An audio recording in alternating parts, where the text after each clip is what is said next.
Olá pessoal, nesta videoaula nós vamos então resolver dois exercícios como exemplo para ilustrar o conceito de velocidade média visto na videoaula anterior. Vamos lá então, já tenho separado aqui dois problemas e um deles é esse que aparece aqui. Um ônibus parte de Florianópolis às 12 horas e chega em Caxias do Sul às 18 horas e 30 minutos. A distância entre as duas cidades é 470 km. Então, um aspecto muito importante da resolução do problema é que todo movimento sempre tem um ponto de partida e um ponto de chegada. Nota que pelo enunciado nós não somos capazes de fazer qualquer afirmação sobre o trajeto, né? Então, há aí um trajeto a ser percorrido entre a cidade de Florianópolis e a cidade de Caxias do Sul. De modo que nós temos um ponto de partida e um ponto de chegada, e entre esse ponto de partida e esse ponto de chegada temos aí um percurso de 470 quilômetros. Temos um horário de partida, 12 horas, e temos um horário de chegada, 12 horas e 30 minutos. Isso nós sempre temos em qualquer tipo de problema que envolva cálculo de velocidade. Nós temos sempre um ponto de partida e um ponto de chegada, o que define uma distância, e vai haver um momento, um instante de partida e um instante de chegada. Nós temos aqui um horário de partida e um horário de chegada. Esses conceitos são importantes frisar porque daqui a pouco nós vamos falar em tempo de viagem, e aí não vamos falar de horário da viagem, nem do ponto de partida, nem do ponto de chegada. Mas vamos lá. Item A. Qual foi a duração da viagem em horas e minutos? Então perceba, a duração da viagem é o intervalo entre o ponto de partida e o ponto de chegada, considerando o tempo. Partindo às 12 horas e chegando às 18 horas e 30 minutos, nós temos uma duração de 4 horas e 30 minutos de viagem.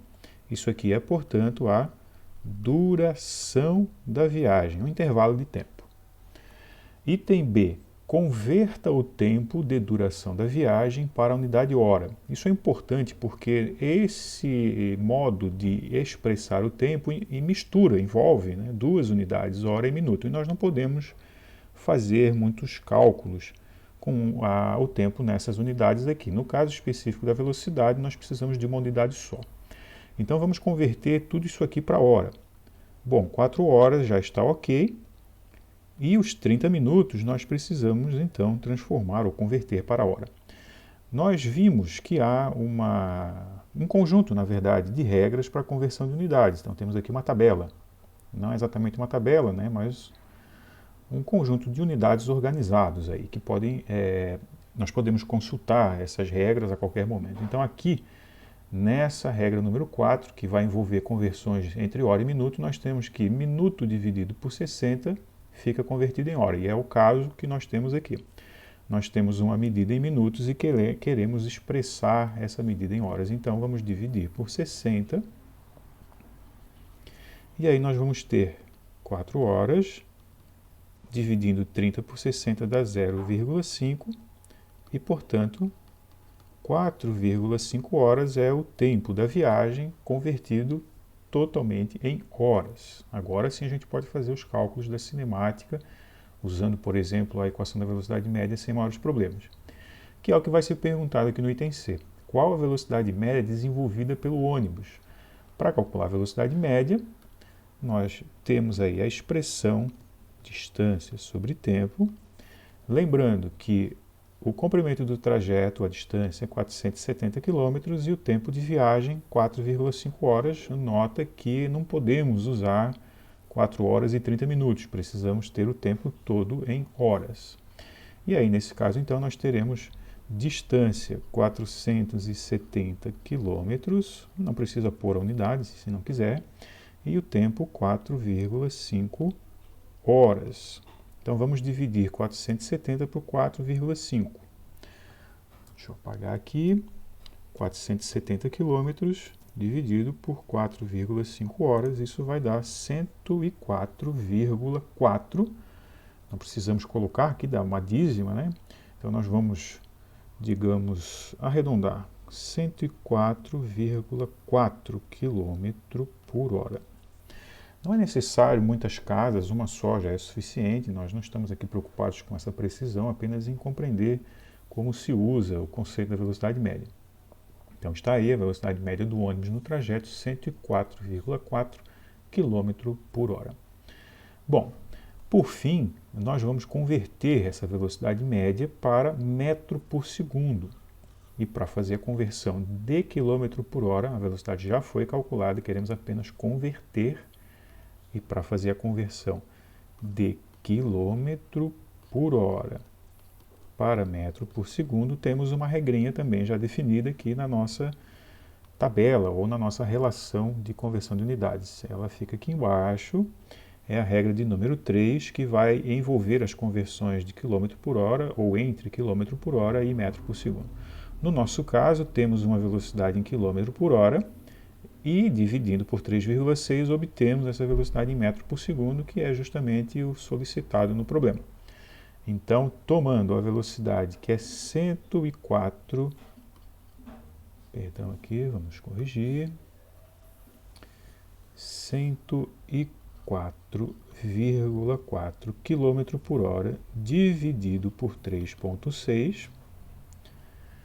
Então, refazendo, 104,4, que é o arredondamento que estou considerando, dividido por 3,6, dá cerca de 29 metros por segundo. Então aí temos a velocidade convertida de quilômetro por hora para metro por segundo. Evidentemente, essas velocidades aqui elas são igualmente rápidas, né? 104,4 km por hora é equivalente a andar a 29 metros por segundo de velocidade.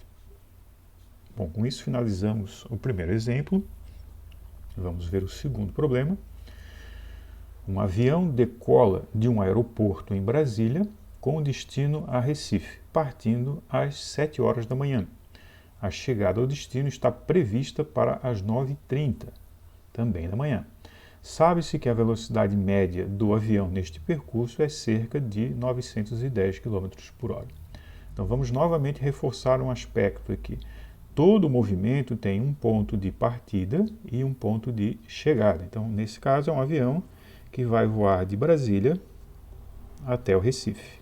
Como não temos informação do trajeto, porque seria necessária uma imagem para nós vermos, né, a trajetória, e isso, na verdade, nem é relevante aqui, nós vamos então simplesmente colocar um ponto de partida simbólico aqui para representar Brasília e outro para representar Recife, as duas cidades. E essa linha aqui é só para dizer que há um trajeto percorrido, enfim, não estamos dizendo que esse é o trajeto ou a forma com a qual o avião se deslocou.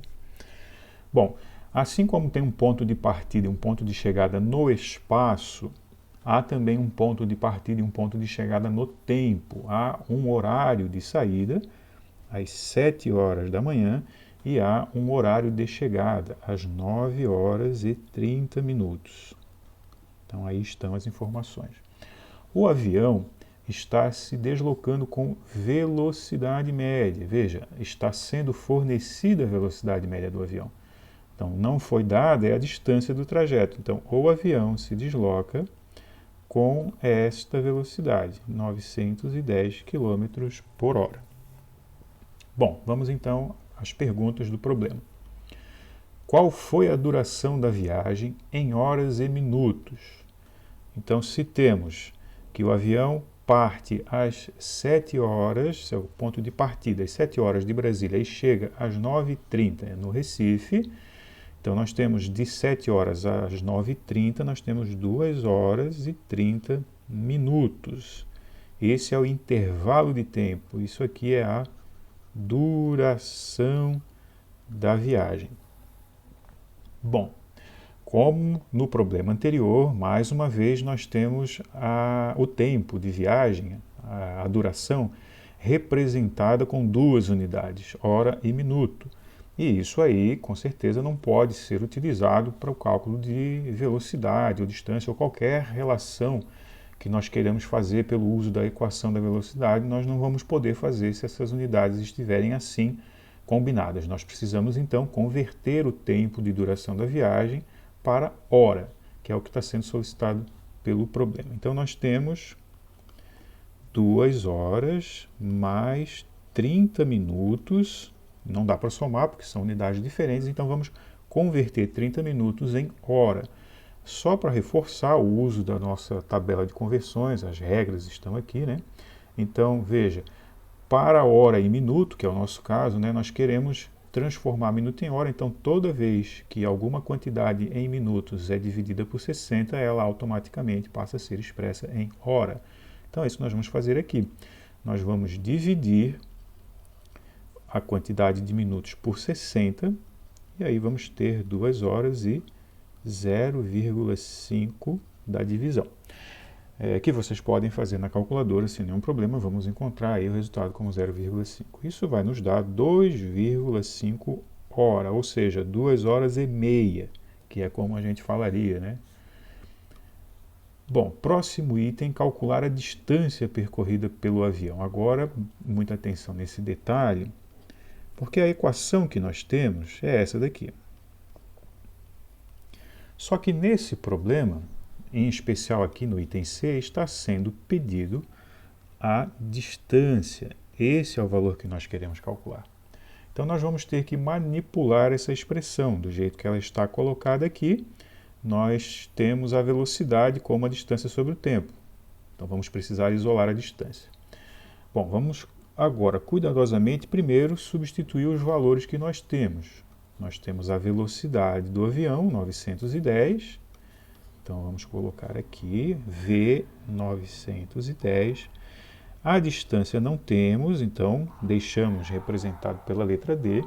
E o tempo de viagem em hora, 2,5 horas. Muito cuidado, então, que nós vamos precisar manipular a expressão, ou seja, nós vamos ter que passar 2,5 multiplicando 910, para então obtermos a distância.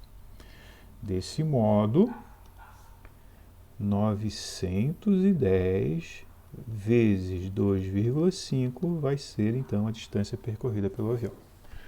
Agora, vamos, então, calcular, pagando aqui, 910 da velocidade, vezes 2,5 hora do tempo, vai nos dar 2.275 quilômetros. Então, a distância percorrida, 2.275 quilômetros. Deixa eu arrumar aqui. 2.275 quilômetros. Essa é a distância que separa, então, Brasília de Recife, de acordo com o trajeto percorrido pelo avião. E no último item, converta o valor da velocidade média do avião para a unidade metro por segundo. Então, vamos novamente aplicar uma regra de conversão aqui. Se a velocidade do avião é 910 km por hora, vamos voltar aqui na nossa tabela de conversões, procurar as relações entre velocidade, km por hora e metro por segundo, está aqui. Então, toda a velocidade em km por hora, quando dividida por 3,6, fica convertida para metro por segundo. É isso, então, que nós queremos fazer, né? Então, 910 km por hora dividido por 3,6, vamos ver aqui. 910 km por hora dividido por 3,6 vai dar 252,7. Percebe que dá uma dízima, né? Nós não precisamos escrever tantos algarismos, né? Não precisamos nos preocupar com essa precisão toda. Então, 252,7 metro por segundo. Está aí, então, a resolução da segunda questão. Lembrando que, se houver alguma dúvida na resolução da lista de tarefa, é só enviar por e-mail que eu preparo uma videoaula com algumas explicações a respeito da dúvida ou das dúvidas que foram colocadas. Até mais!